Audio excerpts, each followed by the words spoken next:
De'Aaron Fox and Domantas Sabonis are the stars of the Kings, the 1A, the 1B. The Kings have now added DeMar DeRozan, another star, another big name, a big scorer. But the guy that I think who really can make an impact and change the ceiling of this Sacramento Kings team is Keegan Murray.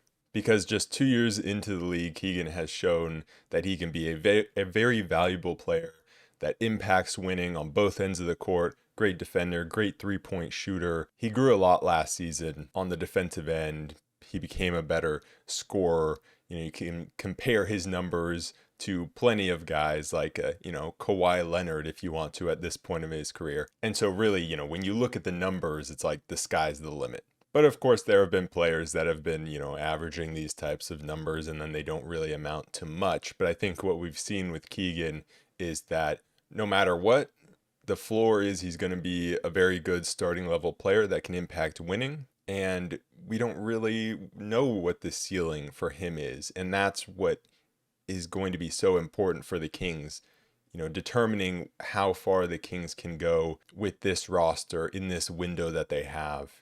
So much is going to be determined by how good Keegan Murray can get. Is he going to stay around, 16, 17 points per game and just be a solid player? Is he going to jump to 20 points per game? Can he be a 25 point per game scorer at some point in his career? Not necessarily, next season. But that's really what's going to decide, where the Kings are going to be at. Of course, other things can decide it and other guys can grow. De'Aaron Fox could still make a leap to like superstardom from stardom, and that would make a big difference. A guy like Malik Monk could blossom into a star still, as opposed to just a very good role player. But I think the most obvious guy that can really make a big leap is Keegan Murray. But before I get into the rest of this player preview, if you do enjoy my content, make sure you consider subscribing. It helps me out a lot. And if you really want to support me, you can become a member just like Cody Willis. So shout out to Cody Willis. On YouTube, there should be a join button by the subscribe button or a link in the description if you want to do that. But now let's get into the rest of this Keegan Murray player preview. Keegan just plays such an important position in today's NBA. There are so many teams that are right now just like kind of on the brink of title contention that if you added Keegan Murray to that team, they would become title contenders. And even the Kings, if you just like cloned Keegan Murray, the Kings could possibly become title contenders, although it is tough to be a title contender without like a top 5 player in the league. But still, if you were to clone Keegan Murray on this team, it's not exactly like the shot blocking, spacing player that we would want, we want to pair next to Sabonis because that's very rare. But still, adding another Keegan Murray to this team would elevate this team so much. Because guys with his size and his tools combined are just so rare. Being a 6'8" long wing that can shoot the three like he can, he had a down year last season compared to his rookie season shooting the ball, but I'm really not worried about that. He went from 41% to around 36%, which is a big drop off, 5%, but I'm not really worried because there are just so many signs that point to him being a great three-point shooter.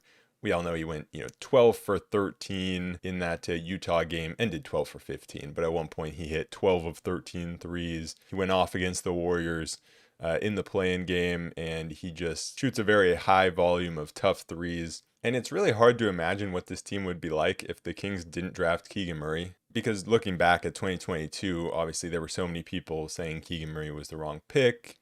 Jaden Ivey was the better pick because of his ceiling. But really what I think the Kings front office saw was they saw a guy whose floor was a 3-and-D wing. And like I said, that's a very valuable position in this league. Obviously, you look at like the top 3-and-D players, you got like the guys on the Knicks, Mikal Bridges and OG Anunoby. But then even you look at like the guys who are a little bit worse, like a Sadiq Bey, who isn't always the best three-point shooter and isn't really a great defender, yet is still labeled a 3-and-D guy and is still kind of valued in the NBA. Like he's not that great of a player, even though he did drop 50, but he's still valuable just because those tools are so rare. So the Kings saw like, at least we're getting, a 3-and-D guy But now I think we've seen that the ceiling is much higher than many people made it out to be. And in these past, 2 seasons, he has been growing very quickly, especially on the defensive end, also on the offensive end. But the defensive side has definitely been the surprise. He was not good defensively his first season, but then you could see the growth. Even in that playoff series against the Warriors in his rookie season, he kind of got played off the court at times in the first 3 games. I predicted before the series that he was going to get played off the court a lot just because he wasn't able to keep up defensively and his offense wasn't there those first 3 games. But then the next 4 games of that series, he was much better defensively and offensively. And so he was able to stay on the court over guys like Harrison Barnes and Kevin Huerter, who had been there and done that before. But he, as a rookie, was the guy getting those minutes because he was growing right before our eyes in the matter of a couple of weeks. And last season, he made a jump that I don't think anyone could have predicted. I don't think anyone could predict how much better he was going to be defensively in one season. But I think that defensive leap is really what made his value around the league skyrocket. And then also he showed a little bit more of scoring off the dribble, getting to the rim. He took a lot more twos, shot a better percentage on them than he had his first season. And he was just given more responsibility. Now, I don't think he was totally ready for all of that responsibility right away. I think the Kings tried to give him Harrison Barnes' role early on in the season, and it didn't go super smoothly. So then Harrison Barnes had to pick it up a little bit and regain some of his roles.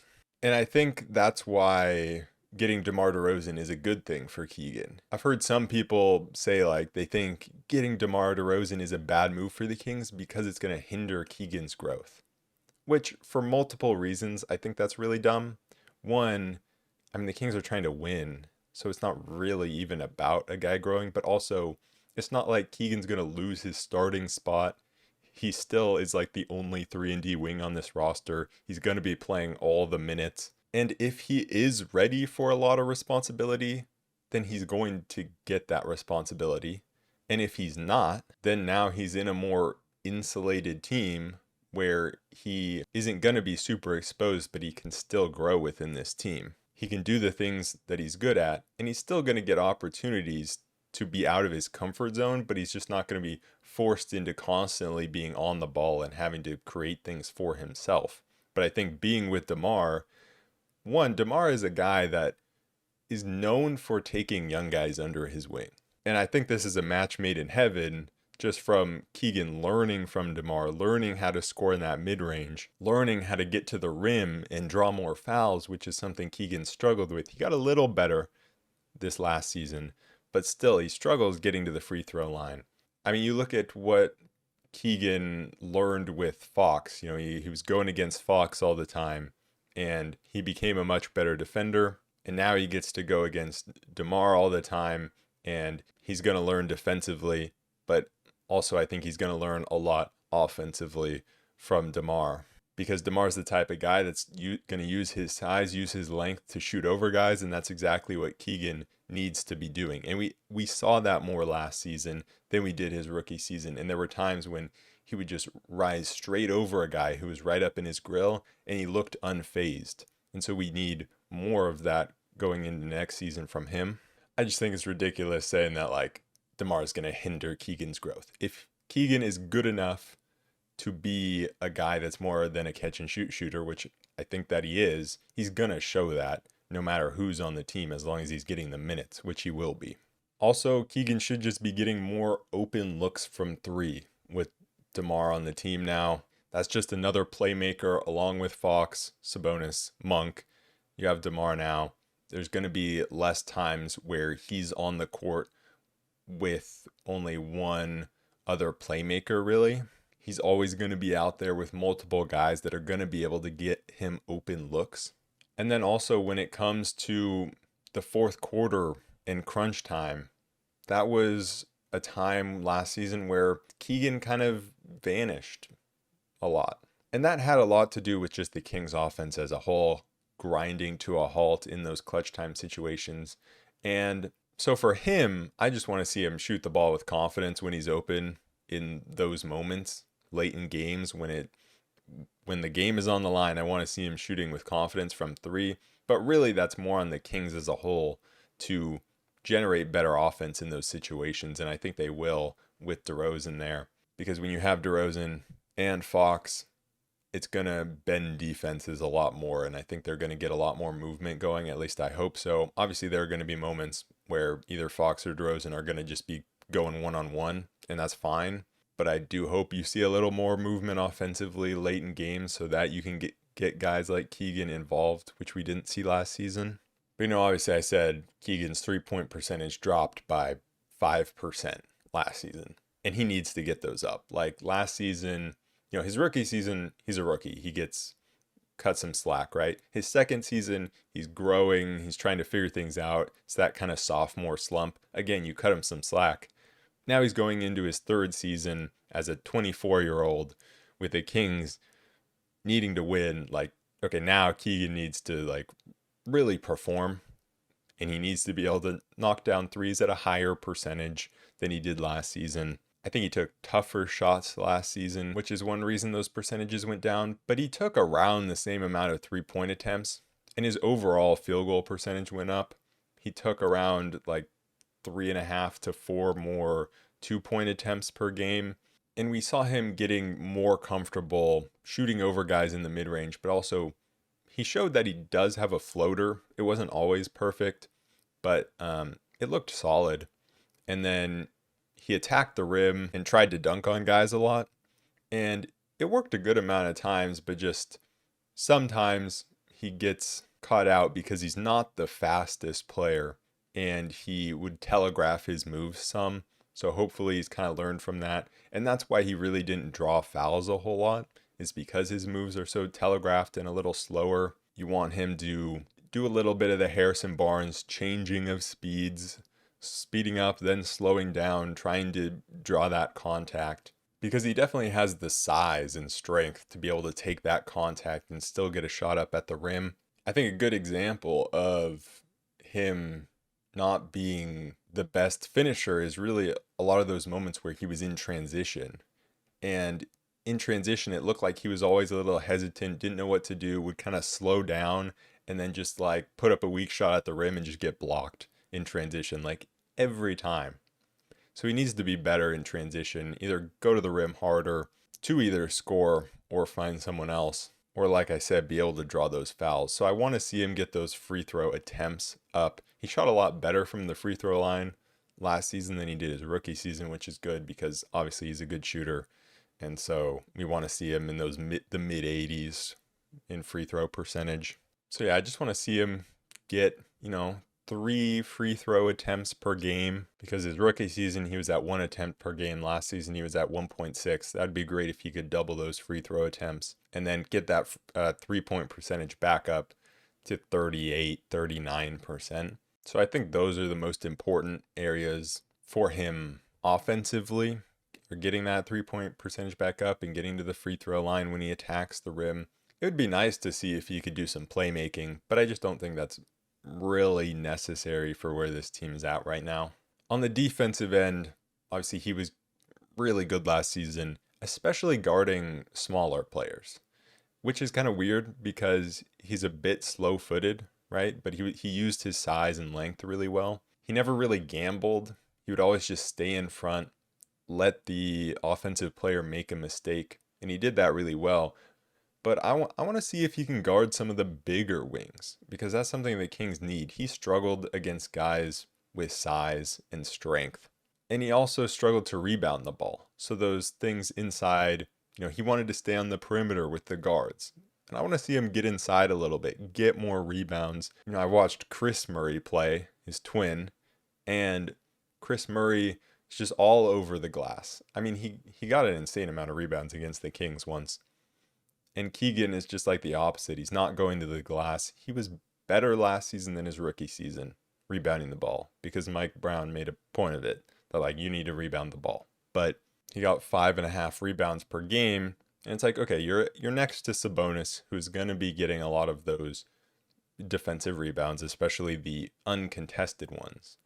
But I would love to see him just inside more, being physical, using his strength, because he's a big, strong guy, and I think he needs to use it more, especially defensively. I think if Keegan was on a bad team with where he was like the number one option, he could easily get to 20 points per game.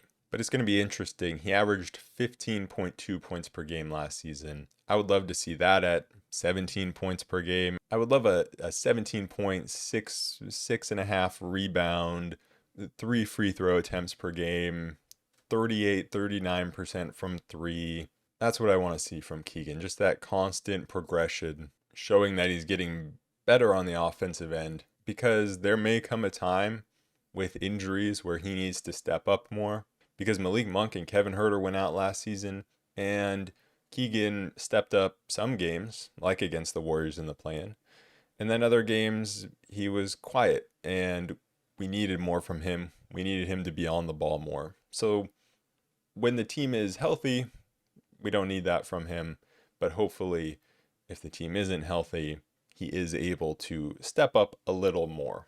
You know, he's not going to be the number one guy on really any unit that he's with, even if there are some injuries, but can he become that like number 2 guy on some of the units? I am very, very excited for this season of Keegan Murray.